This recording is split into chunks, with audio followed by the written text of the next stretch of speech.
ಎಲ್ರಿಗೂ ನಮಸ್ಕಾರ. CDP TTR ಚಾನಲ್ಗೆ ಸ್ವಾಗತ. ನಾನಿವತ್ತು SC/ST ವಿದ್ಯಾರ್ಥಿಗಳಿಗೆ ಕರ್ನಾಟಕ ಸರ್ಕಾರದಿಂದ ಬಿಟ್ಟಿರ್ತಕ್ಕಂಥ ಪ್ರೈಸ್ ಮನಿಯ ಬಗ್ಗೆ ಸಂಪೂರ್ಣವಾಗಿ ಈ ವಿಡಿಯೋದಲ್ಲಿ ತಿಳಿಸ್ಕೊಡ್ತೀನಿ. ಈ ವಿಡಿಯೋನ ಕೊನೆವರೆಗೂ ನೋಡಿ. ಹಾಗೆ ನೀವಿನ್ನೂ ನಮ್ಮ ಚಾನಲ್ಗೆ ಸಬ್ಸ್ಕ್ರೈಬ್ ಆಗಿಲ್ಲ ಅಂದರೆ ದಯವಿಟ್ಟು ಸಬ್ಸ್ಕ್ರೈಬ್ ಆಗಿ, ಹಾಗೆ ಬೆಲ್. ಈ ಅರ್ಜಿಯನ್ನು ಯಾರು ಸಲ್ಲಿಸಬಹುದು ಅಂತ ನೀವು ನೋಡೋದಾದರೆ, SSLCಯಿಂದ ಡಿಗ್ರಿವರೆಗೂ ಯಾರು ಫಸ್ಟ್ ಕ್ಲಾಸ್ ಅಥವಾ ಡಿಸ್ಟಿಂಕ್ಷನಲ್ಲಿ ಪಾಸಾಗಿದ್ದರೋ ಆ ವಿದ್ಯಾರ್ಥಿಗಳು ಮಾತ್ರ ಅರ್ಜಿಯನ್ನು ಸಲ್ಲಿಸ್ಬೋದು. ಕೇವಲ SC/ST ವಿದ್ಯಾರ್ಥಿಗಳು ಮಾತ್ರ ಅರ್ಜಿಯನ್ನು ಸಲ್ಲಿಸಬಹುದು. ಈ ಅರ್ಜಿಯನ್ನು ಸಲ್ಲಿಸಲಿಕ್ಕೆ ಯಾವೆಲ್ಲ ದಾಖಲೆಗಳು ಬೇಕು ಅಂತ ನೀವು ನೋಡೋದಾದರೆ, SSLC marks card, Aadhaar card, ಹಾಗೆ ನಿಮ್ಮ ಮಾರ್ಕ್ಸ್ ಕಾರ್ಡ್ ಕೂಡ ಬೇಕಾಗಿರುತ್ತೆ. ಈ ಅರ್ಜಿಯನ್ನು ನೀವು ಎಲ್ಲಿ ಸಲ್ಲಿಸಬಹುದು ಅಂತ ನೋಡೋದಾದರೆ, ನಿಮ್ಮ ಹತ್ತಿರದ ಸೈಬರ್ಗಳಲ್ಲಿ ಈ ಅರ್ಜಿಯನ್ನು ಸಲ್ಲಿಸಬೇಕಾಗುತ್ತೆ.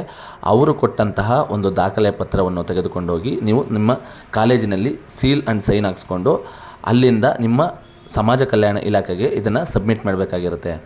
ಇದಿಷ್ಟು ಇವತ್ತಿನ ಮಾಹಿತಿಯಾಗಿತ್ತು ಸ್ನೇಹಿತರೆ. ನೀವಿನ್ನೂ ನಮ್ಮ ಚಾನಲ್ಗೆ ಸಬ್ಸ್ಕ್ರೈಬ್ ಇಲ್ಲ ಅಂದರೆ ದಯವಿಟ್ಟು ಸಬ್ಸ್ಕ್ರೈಬ್ ಆಗಿ. ಹಾಗೆ ಯಾರೆಲ್ಲ ವಿದ್ಯಾರ್ಥಿಗಳು ಸ್ಕಾಲರ್ಶಿಪ್ಗಾಗಿ ವೆಯ್ಟ್ ಮಾಡ್ತಾಯಿದ್ರೋ ಅವರಿಗೆ ಈ ವಿಡಿಯೋನ ತಲುಪಿಸಿ. Thank you for watching this video.